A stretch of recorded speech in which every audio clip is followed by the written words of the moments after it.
Tim penyidik KPK menggeledah sebuah rumah di kawasan Pulau Gadung, Jakarta Timur, Rabu sore.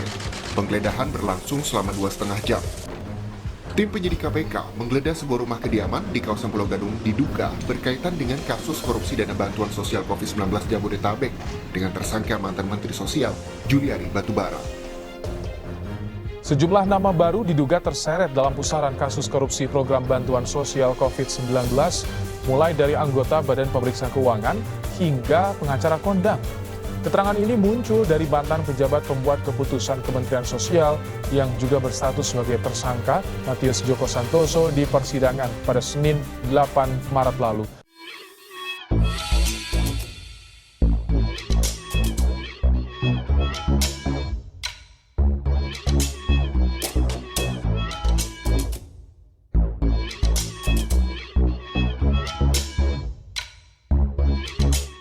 Tonton video ini sampai selesai agar Anda tidak gagal paham.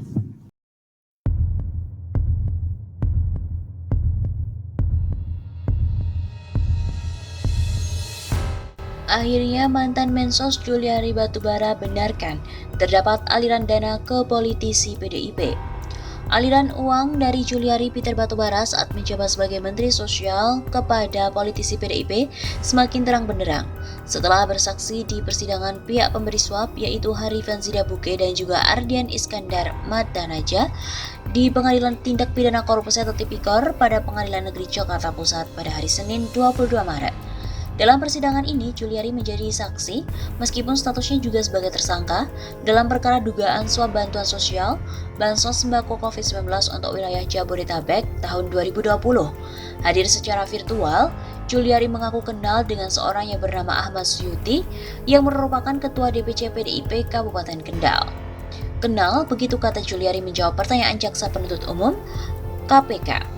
Jaksa juga lalu mempertanyakan soal adanya titipan uang dari Juliari pada Suyuti. Juliari juga mengaku pernah menitipkan uang untuk Suyuti melalui anak buahnya bernama Kukuh Ariwibowo yang menjabat sebagai tenaga ahli Mensos. Saya pernah menitipkan uang ke Pak Ahmad Suyuti, betul lewat saudara Kukuh, uang saya pribadi. Jaksa kemudian mendalami penjelasan Juliari terkait maksud dan tujuannya memberikan uang pada Suyuti, yaitu sekedar untuk membantu operasional daripada DPC PDI Perjuangan di Kendal. Akan tetapi, kata Juliari, pemberian uang itu tidak terjadi untuk Ketua DPC PDIP di daerah lain selain hanya untuk Suyuti. Kurang lebih saya kasih Suyuti dalam bentuk dolar itu 50.000 dolar Singapura, mungkin sekitar 500 juta rupiah. Terang Juliari.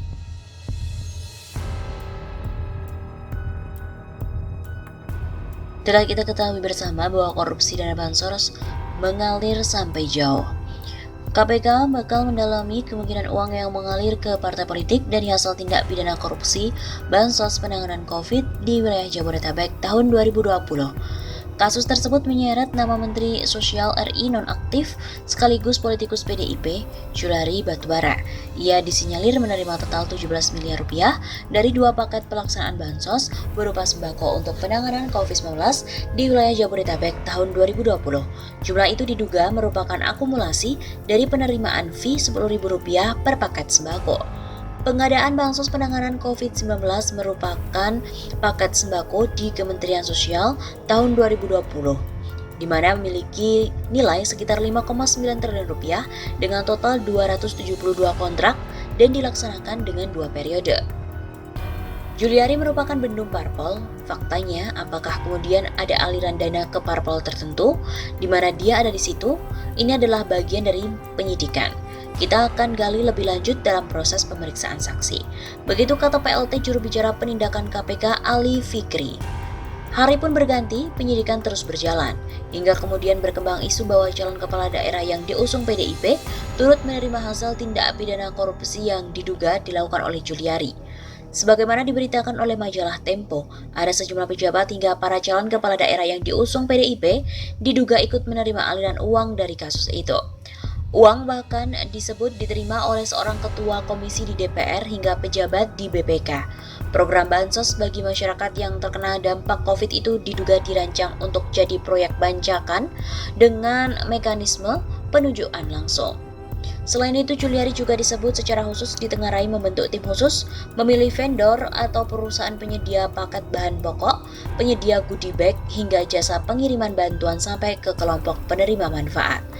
Tercatat ada 6 perusahaan yang diduga menerima proyek penyaluran bansos dari Kemensos. Selama beberapa bulan terakhir, mereka mendapat jutaan proyek paket bansos dengan anggaran di atas 300 miliar rupiah. PT Sritek adalah salah satu dari 6 perusahaan yang ditunjuk Kemensos menggarap proyek pembuatan tas kain untuk penyaluran bansos. Nama Sritek muncul setelah mendapat rekomendasi dari anak Presiden Jokowi yang maju di Solo, Gibran Rakabuming. Menanggapi hal itu, manajemen Sritek membantah dan mengatakan bahwa pihaknya tak pernah berinisiatif untuk meminta proyek pembuatan tas kain penyaluran bansos. Penawaran menurut Corporate Communication dari Sritek, Joy Citra Dewi, justru datang dari pihak Kemensos. Dalam kunjungannya ke pabrik Sritek di Kabupaten Sukoharjo pada pertengahan Juli lalu, Sekjen Kemensos Hartono Laras menyebut kementeriannya menggandeng Sritek membuat 1,9 juta tas kain. Namun Joy enggan membeberkan berapa harga dan jumlah tas yang dipesan Kemensos. Dia juga mengaku tak pernah berkomunikasi dengan Gibran yang disebut merekomendasikan perusahaan tersebut. PDIP sendiri telah membantah tudingan mengenai aliran uang. Ketua Bapilu DPP PDIP Bambang Paculurianto menentang pihak-pihak yang menuding partainya telah menerima uang hasil tindak pidana korupsi. Pemangkasan dana bansos untuk penanganan COVID di wilayah Jabodetabek disinyalir sudah dirancang sejak awal. Berdasarkan informasi yang dihimpun dari biaya Rp300.000 yang dikeluarkan per paket sembako, terdapat margin sebesar Rp70.000 yang akan dibagikan untuk sejumlah pihak, yakni pemilik kuota 40%, kreator 10%, dan supplier 50%. Ex-Mensos Juliari juga telah mengakui bahwa menyerahkan $50.000 Singapura ke Ketua DPC PDIP Kendal. Mantan Menteri Sosial Juliari Peter Batubara mengaku pernah memberikan uang sebesar $50.000 Singapura ke Ketua DPC PDIP Kabupaten Kendal, Jawa Tengah Ahmad Suyuti. Juliari juga mengaku uang itu diberikan dari kantong pribadinya. Saya pernah menitipkan uang ke Pak Ahmad Suyuti betul lewat saudara Kuku. Itu uang pribadi, ujar Juliari di Pengadilan Tipikor Jakarta di Jalan Bungur Besar Raya, Jakarta Pusat, Senin 22 Maret. Juliari juga mengaku menyerahkan uang ke Suyuti melalui mantan staf ahlinya bernama Kuko Ari.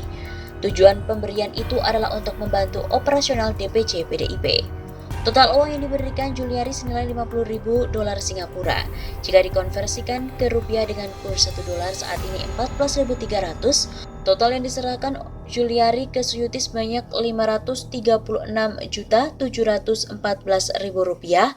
Dia juga mengaku pemberian itu tidak berkaitan dengan kasus bansos. Kurang lebih yaitu bentuk $50.000 Singapura sekitar 500 juta. Dalam pemeriksaan saksi sebelumnya, Jaksa KPK mengungkap aliran fee bansos ke sejumlah orang. Salah satunya Ketua DPC PDIP Kabupaten Kendal, Jawa Tengah Ahmad Suyuti. Jaksa kemudian sempat memutarkan percakapan telepon antara mantan kuasa pengguna anggaran atau KPA Bansos Corona, Adi Wayono, dengan Ahmad Suyuti dalam percakapan itu.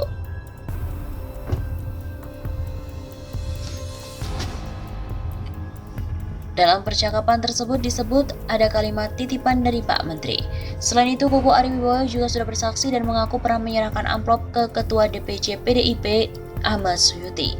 Dari Pak Juliari, jadi 2 minggu sebelum acara ke Semarang, saya dipanggil Pak Menteri dan bilang ke saya nanti acara di Semarang akan ada saya titip ke Ahmad Suyuti. Koko juga mengaku tidak tahu mengapa dia yang diminta menyerahkan kepada Suyuti. Dia juga tidak tahu dalam rangka apa titipan amplop berisi uang itu. Saya bilang ke saudara Suyuti ini ada titipan dari Juliari. Dalam sidang ini yang duduk sebagai terdakwa adalah Haris Sidabuke dan Ardian Iskandar Madanaca. Keduanya didakwa memberikan suap ke mantan Mensos Juliari. Hari disebut jaksa memberikan suap 1,28 miliar rupiah, sedang Ari memberikan 1,95 miliar rupiah.